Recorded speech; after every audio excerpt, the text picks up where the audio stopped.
अवधूत चिंतन श्री गुरुदेव दत्त स्वामी महाराज की जय. स्वामी माझ्या स्वामी भक्ताचा प्रसाद या चॅनलमध्ये सर्वांचं स्वागत करते. मी स्वामींना हीच प्रार्थना करते की सर्वांना चांगलं आरोग्य मिळो आणि सर्वांच्या चांगल्या इच्छा स्वामी कृपेने लवकर पूर्ण होत, हीच स्वामींच्या चरणी प्रार्थना करते. आणि आजच्या सुंदर अनुभवाला सुरुवात करूया. चला तर मग ताईंच्या शब्दात त्यांच्या अनुभवाला सुरुवात करूया. ताई म्हणतात, डोक्यावर कर्जाचा अमाप डोंगर आणि कोणाचीही साथ नाही. स्वामी सेवा केली, अजून श्रीपाद सेवा केली तरीही काही फरक नाही, त्याचा फायदा नाही. आयुष्यात एवढी संकट का येत होती हे काही समजत नव्हतं. कधी कधी तर वाटत होतं की हे जीवनच नको. मग खूप कंटाळून केलेली मी जीवनाला पण. आणि म्हणतात ना, ज्याच्यावर ही वेळ येते ना त्यालाच कळते, तशी गत झालेली माझी.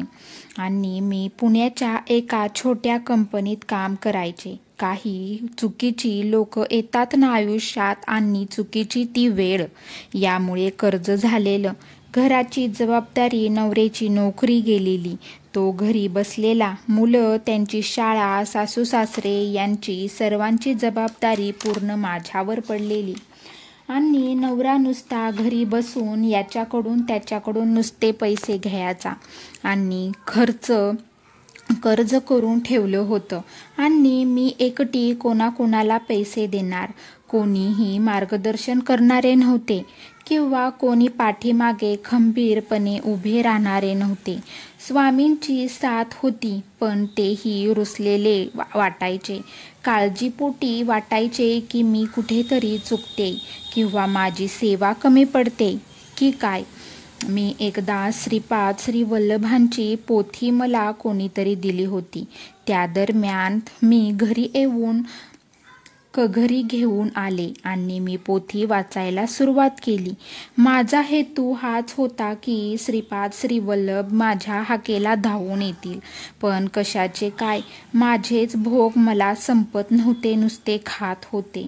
कुठलाही रस्ता मला दिसत नव्हता. खूप मार्गदर्शनानंतर खूप प्रयत्नानंतर मी आत्महत्याचा प्रयत्न करण्याचा निर्णय घेतला. आणि ते पण मी कौरपुराला जाऊन ते करण्याचा निर्णय घेतला. मी याआधी कधी तिथे गेलेली नव्हती. मी माहिती विचारत तेवढी शेवटी कोल्हापुराला पोहोचली. खरं तर त्यांनीच मला बोलावून घेतलं होतं, पण हे मला कळालं नाही. मी सर्व त्यांचीच लीला होती. तिथे गेल्यावर मला गुरुजनांनी 3 दिवसाचे पारायण दिले. मी दुसऱ्या दिवशी संकल्प करून पारायणाला सुरुवात केली. 2 दिवस पूर्ण चिंतेमध्येच पारायण केलं. पारायण संपलं की मला घरची आठवण यायची. मुलं, नवरा कसे असणार हे समोर दिसायचे, कारण आता मी त्यांना भेटणार नव्हते. 3ऱ्या दिवशी पारायण समाप्ती झाली. प्रसादाला माझ्याकडे काहीही नव्हते. मी चिमटभर साखर घेऊन तिथे समोर ठेवली.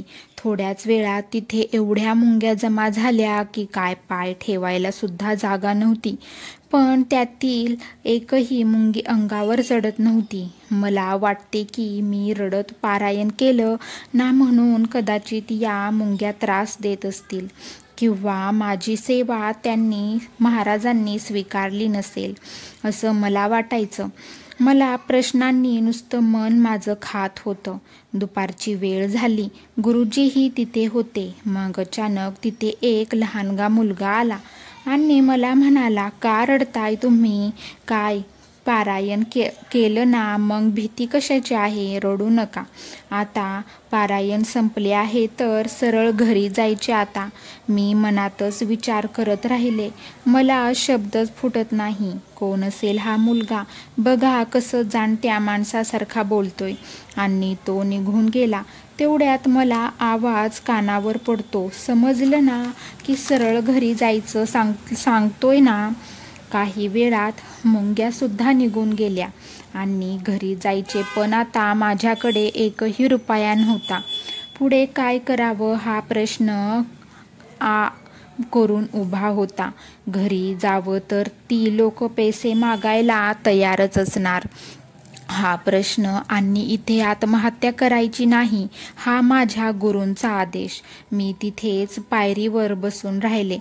तेवढ्यात तिथे एक भक्त आलेला दिसला आणि त्यांनी मला हिंदीमध्ये विचारलं, हे मंदिर उघडं आहे? मग मी त्यांना सांगितलं. असंच बोलता बोलता त्यांनी मला विचारलं, तुम्ही कुठे राहता? मी बोलली की मी पुण्याला राहते. मग ते मला म्हणाले, मी देखील पुण्याचं आहे, येताय का? सोबत जाऊया, कार आहे आमच्याकडे, येताय का? मोकळीच आहे, जाऊया सोबत, चला, मला पण काही करमणूक होईल.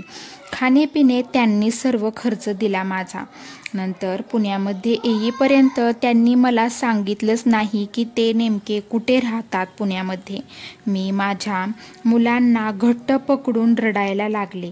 मला काही वेळाने समजलं की मला स्वतः त्या मुलाच्या रूपात श्रीपाद श्री वल्लभ यांनी आत्महत्येपासून वाचवले आणि सुखरूप घरापर्यंत देखील सोडले.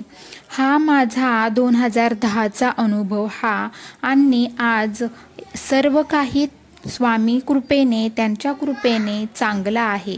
हा अनुभव दिव्य आणि आपणास भक्तीवर विश्वास कसा ठेवावा हे सांगणारा आहे. आजचा अनुभव होता स्वामी भक्तांनो, आपण जर मनपूर्वक श्रद्धेने सेवा केली तर भगवंत हे खंबीरपणे मागे उभे राहतात. तर तुम्हाला सर्वांना अनुभव हा कसा वाटला नक्कीच सांगा. भेटूया अशाच नवीन अनुभवासोबत. तोपर्यंत अवधूत चिंतन श्री गुरुदेव दत्त स्वामी महाराज की जय.